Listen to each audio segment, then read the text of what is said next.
Welcome back to Hobby Jogger Elite. This is episode 4 of our 5K training series. Today is Tuesday, which means it is a workout day. So breakfast is done and dusted, had my cup of coffee, ready to get going here in a little bit for our first workout of the week. Now, when it comes to last week's episode, which I highly recommend watching if you haven't already, today's workout is gonna feel a little bit like deja vu for a reason. Last week, I did 2 by 1200, 2 by a K, 2 by 800, all at race pace. Today's workout, we are doing 2 by 1200 K, 800. Same time goals, same rest time, same warm up, same cool down, will probably be the same distance overall, just a little bit different. And that's only because I have sort of, again, condensed this training plan down a little bit from its original 11 or 12 weeks to 6 or 7 weeks. So there was originally supposed to be a sort of recovery, sort of like cutback week this week with a tune-up 5 to 8K race. Obviously, I can't do a tune-up 5 to 8K race this weekend because my sister is actually getting married this weekend.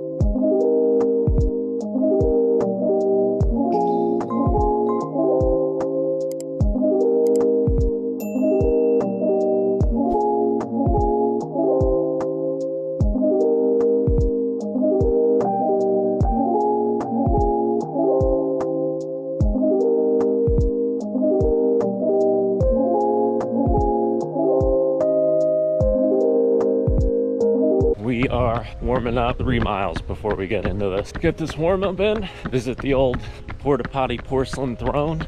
We'll get into it. Hopefully we can run fast today.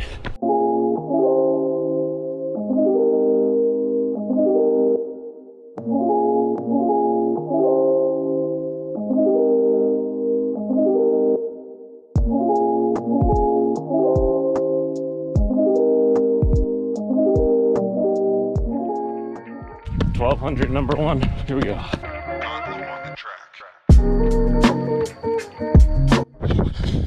Whew. First 1200 done. It goes about 5:38, 5:39 pace. Felt good. Definitely feels more controlled, a little bit more at ease. Obviously, it's a hard effort no matter what you're running in, but you can definitely tell the difference trying to run fast reps in a pair of like Vaporfly 1s with 220 miles on them and a pair of Adidas Adios Pro 3s with like 60 miles on them. So yeah, I really like this shoe. Definitely in contention for the 5K race day shoe coming up in June. All right, first K, let's go.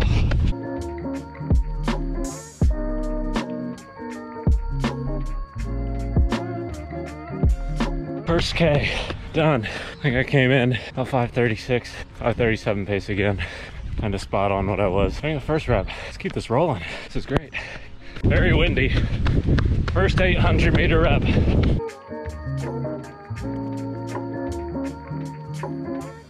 .532 pace for that first 800.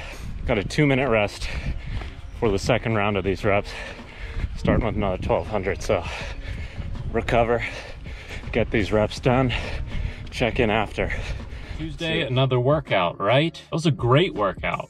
There are always these specific workouts in, any given training block that sort of stick out in your mind. That are like real confidence boosters for what you're trying to do. I think I've only had one of those in all of 2023. And today was one of those workouts that sort of gives me the confidence of PRing in the 5K for the 3rd time this year. And I know that's very daunting, like very lofty expectations to PR at a specific distance multiple times a year, but this is one of those workouts. Last week I was hitting like the mid 540s, if I can recall, 540s every single rep for each 1200 for each K, for each 800. Today went through the first 1200 at 540 a mile, the first K at 536 a mile, and the first 800 at 532 a mile. So a 414 1200, a 328 K, which is really great for me, and a 245 800. All really good times for me, especially like in the context of a workout coming off a 65-mile week. Like, I'll be honest, I felt good out there while I was filming the first half of those reps. I was wasn't sure I was able to maintain those paces on the back end of that, but I did, and even exceeded them. My second 1200 after that 2-minute rest, ran it in 4:11 at 5:36 pace, ran a 3:28K again at 5:36 pace, then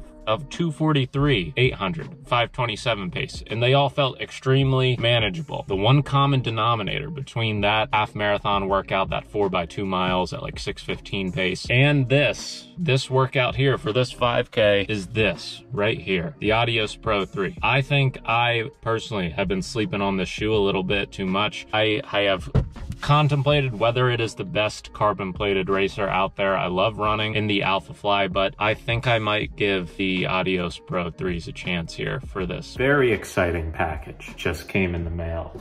I'm not gonna specify where I got this specific package from. I'm totally gonna gatekeep this website. If you're super plugged in to New Balance and like running shoe sources, websites, then you probably know about it. FuelCell Rebel V3s. I've been wanting to try these out. It's hard to justify just buying running shoe after running shoe when like this is even considered a cheap, affordable running shoe and it's like $130 of retail. I got these brand spanking new from this website for $52. So very excited about that.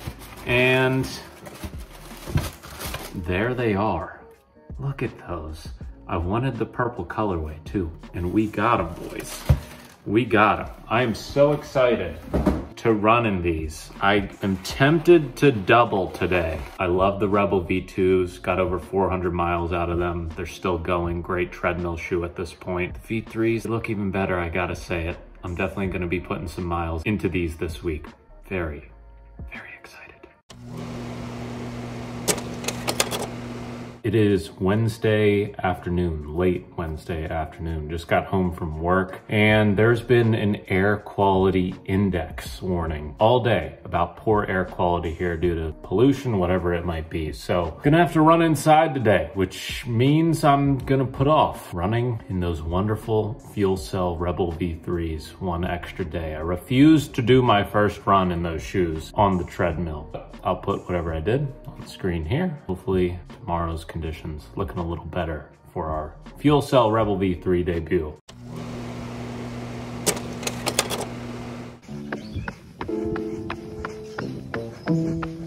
We are into our Thursday run. First run with the Rebel V3s. We're feeling good so far. Bit of a first impressions update on them. They do feel heavier. I wouldn't say they feel astronomically heavier. I actually put the V2 on the scale, followed by the V3. Looks like in the same size 9.5 men's. The V3 over a ½ ounce heavier now, both in hand and on foot. You can tell the weight difference. The V3 definitely feels higher off the ground. Most sources say that they are about 3 to 3.5 millimeters higher, both in the heel and the forefoot, so they feel just as soft. These feel like they could work pretty much across the board just like the V2 did, but I would say due to that slightly increased weight, they feel a little bit more daily trainer-ish. I would say in a men's size 9.5, 7.6 ounces, they're still very lightweight relative to all the other shoes I have. But I would say compared to the V2, definitely a little more daily trainer-ish. V2s definitely felt more accommodating in the toe box. I wouldn't say these feel even narrow or restrictive, but they do feel just a tad bit less roomy.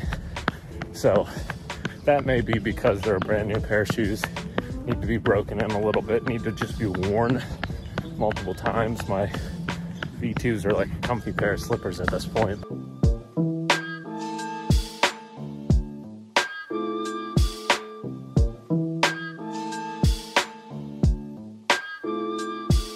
The maiden voyage in the New Balance FuelCell Rebel V3s. I absolutely love them. I went about 10.25 miles, about 16.5 kilometers. Started out at about like 9-minute flat mile pace, about 5.5 minute kilometers. And by mile 10, worked down to like right at 8 flat mile pace or like 5 flat kilometer pace. Felt great. Average heart rate was 138 or 139.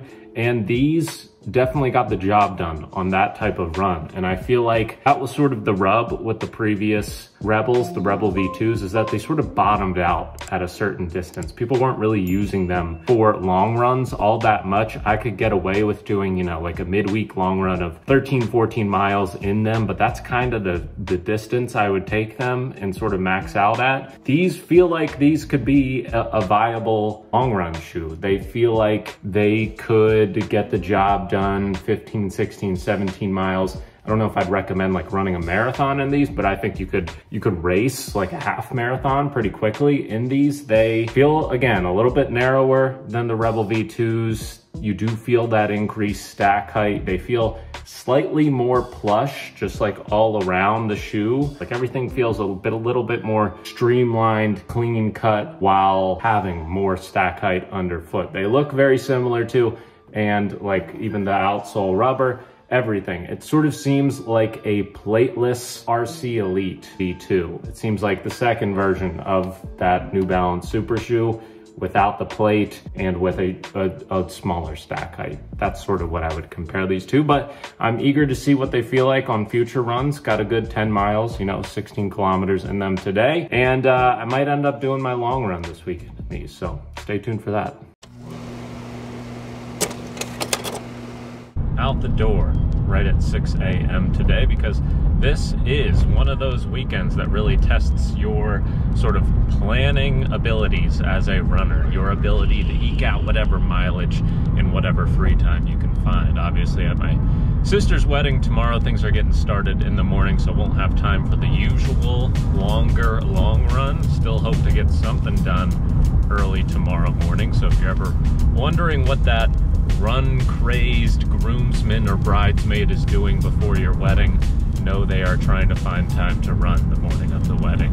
Today, Friday, we have our most substantial workout in place of what the training plan called for, which was an 8K or 5K tune-up race. Instead, we're doing a 10K specific workout just for that sort of like volume and intensity for this sort of like peak day on the training plan. I actually found this from Philly Bowden, who has a lot of great content out there when it comes to pretty much every distance, but especially some of the 10K stuff.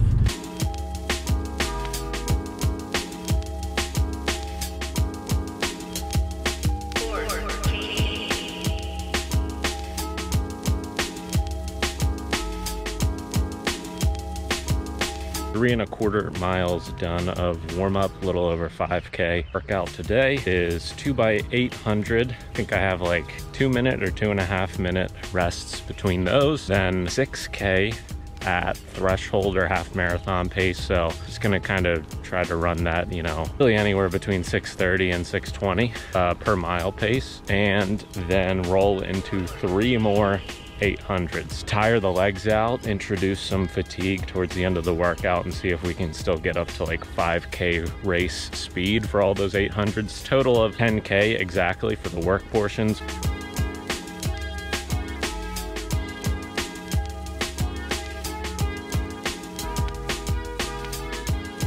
.5:37 pace for that first 800. Should have been about 2:48, 2:49. Got a 2 minute rest. I think Philly Bowden's description for this said 3 minute rests in between each rep, but that seems like a very long rest at this point in the training block, especially for an 800 meter rep. So I think I'm gonna do the old walk a little bit, jog the last minute of the rest, roll into rep number 2.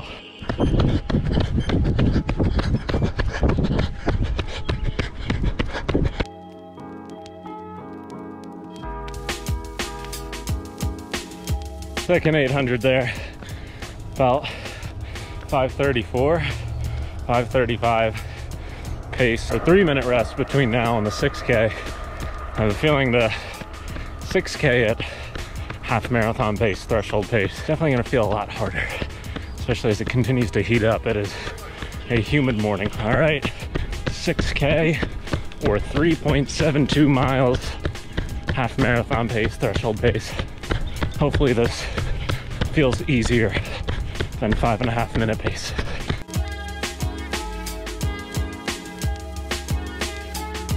One mile into it, 6:23, feeling smooth.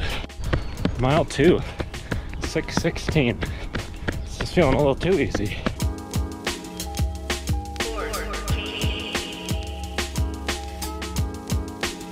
Mile 3, 6:18. A K and change still to go. All right, threshold section done. We have a 3-minute rest when these last 3 800-meter reps start. So 3.72 miles, 6K, averaged 6:18 mile pace there. About as smooth as I felt at like 6:15 to 6:20 mile pace. I feel like the strength and core routines are really paying off.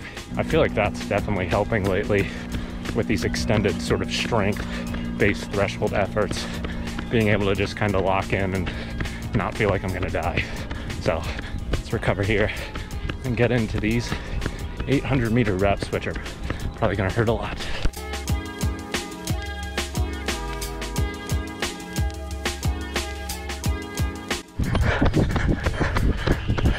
Ooh, 5:33 for that 800. That one definitely still felt okay, but had to work a lot harder for that one. So just gonna lock into these last 2 800-meter reps. We'll catch up after. 18.56 miles later, almost 22 kilometers, and the workout is over. I think I'm gonna call that my long run for the week, it being almost 14 miles long. Brutal workout that I'm really happy that I did that well. Felt like I was running through a blanket of mist. The humidity was like 100% when I woke up. I think it was down in the 80s when I did this workout. But yeah, felt great about that workout. Did not expect it to go that well, if I'm being honest. I was, running on pretty tired legs in a very hot and humid morning, and everything went about as well as I could have hoped for. Those first 2 800s came through in 2:48, which is 5:36 a mile, and then 2:47, which is 5:35 a mile. So very happy about those first 2 800s. Those felt very routine compared to what I've been doing. And then after that rest, got into that 6K run at about threshold half marathon pace. Did that at an average of 6:18 a mile, 173 heart rate. So kind of right on the dot of what I'm shooting for threshold, and that felt so much easier than that 4-mile threshold I did a couple weeks ago at like 6:21 per mile. Happy to see the fitness increasing quite a bit. Followed up with 3 more 800s at 2:46, 2:49, and 2:49, so 5:33 pace, then 5:38 and 5:38. So kept it together down the stretch. My stomach was in knots by the end because I really didn't give myself too much time to digest between waking up and doing this workout, but we got through it. We spent one of our full 2-minute recoveries on the porta potty, but got out in time and kept running and finished with that, 2:49 800, and then cooled down just under 5K, a little over 3 miles. So yeah, 13.5 miles on the day. Second workout of the week done. Peak workout of the plan done. 2 weeks from the day, we will be running our 5K race. We are about 1.5 miles into this warm and windy Sunday afternoon run to close out the week. It is the day, the morning, well, it's now afternoon, after my sister's wedding. Goes without saying that was absolute blast, a great time. Also goes without saying that my night's sleep was next to abysmal. Got home this morning at around 11. Quickly downed a nice serving of Science and Sport electrolyte mix, along with a double shot espresso, which was an effective combo in getting me back out the door for this run, which hopefully will be about 6-7 miles. Nothing more than to just top off what is my peak week for this 5K training. This is easily the deepest in the well that I have gone for a 5K training block, trained more intensity and volume for this 5K than I even just did for my half marathon this spring. Feel pretty good about it. Surprised I feel as able as I do on this very warm Sunday afternoon. Gonna get to either 6 or 7 miles today, 66, 67 miles on the week for this peak 5K training week. Yesterday got in 9 easy miles, so I'll throw both what I did yesterday with the splits and today with the splits on the screen for you. Yeah, that just about closes another week, the final peak week of 5K training. So we will catch up in the next episode. Peace.